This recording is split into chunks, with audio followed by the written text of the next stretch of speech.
square. 6-0 it is. Brazil শুধু 7 up খায় না, 7 আপ দিতেও জানে। বিশ্বকাপে ব্রাজিলের পরের ম্যাচের প্রতিপক্ষ হাইতির বিপক্ষে 7-1 গোলে জেতার রেকর্ড আছে ব্রাজিলের। সেই 7 আপ ব্রাজিল দিয়েছিল কোপা আমেরিকা। এবার বিশ্বকাপে কি হাইতিকে 7 আপ দেবে বিনি রাফিনহা এনরিকরা? ব্রাজিল ভক্তদের 7 আপ শুনলে এখন হয়তো বুকটা একটু ধক করে ওঠে, কারণ ফুটবলে 7 আপ শুধু একটা কোমল পানীয় না, এটা ব্রাজিলকে ট্রল করার উপায় আর্জেন্টিনা ভক্তদের কাছে। 2014 বিশ্বকাপে সেই ভয়াবহ রাত জার্মানির কাছে 7-1 হার আজও ফুটবল ইতিহাসে সবচেয়ে আলোচিত স্কোরলাইনগুলোর একটি। ব্রাজিল ভক্তদের এখনো কষ্ট দিয়ে বেড়ায়। মজার ব্যাপার হলো কয়েকদিন আগে জার্মানি আবারও 7-1 জিতেছে। কুরাসোয়ের জালে গুনে গুনে 7 গোল দিয়ে তারা আবারও পুরো ফুটবল দুনিয়াকে 7 আপ মনে করে দিয়েছে। আর স্বাভাবিকভাবেই ট্রলের শিকার হয়েছে ব্রাজিল, সঙ্গে বোনাস হিসেবে খোঁচা খেয়েছে আর্জেন্টিনা ভক্তরাও।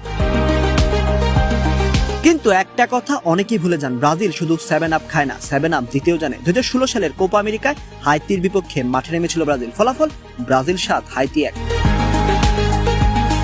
সেদিন ফিলিপে কৌতিনহো করেছিলেন হ্যাটট্রিক, রেনাতো আগাস্তো করেছিলেন জোড়া গোল, লোকাস লিমা আর গেব্রিয়েল রাবুসাও নাম লিখেছিলেন গোলদাতার তালিকায়। অর্থাৎ যে স্কোরলাইন ব্রাজিলিয়ানদের জন্য একসময় দুঃস্বপ্ন ছিল, ঠিক সেই স্কোরলাইনে তারা হাইতি করে দিয়েছিল।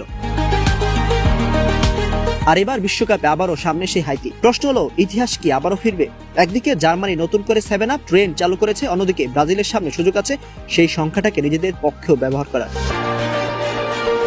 হাইতির বিপক্ষে ব্রাজিল অবশ্যই ফেভারিট। স্কোয়াডের মান, অভিজ্ঞতা, তারকার সংখ্যা সব দিক থেকে এগিয়ে সেলেসাওরা। তবে বিশ্বকাপ বলে কথা, এখানে ছোট দলগুলো বড় চমক দিতে পারে। তবুও ব্রাজিল সমর্থকদের আশা করার যথেষ্ট কারণ আছে, কারণ ইতিহাস বলছে হাইতির বিপক্ষে গোল উৎসব করার অভ্যাস তাদের আগেও ছিল।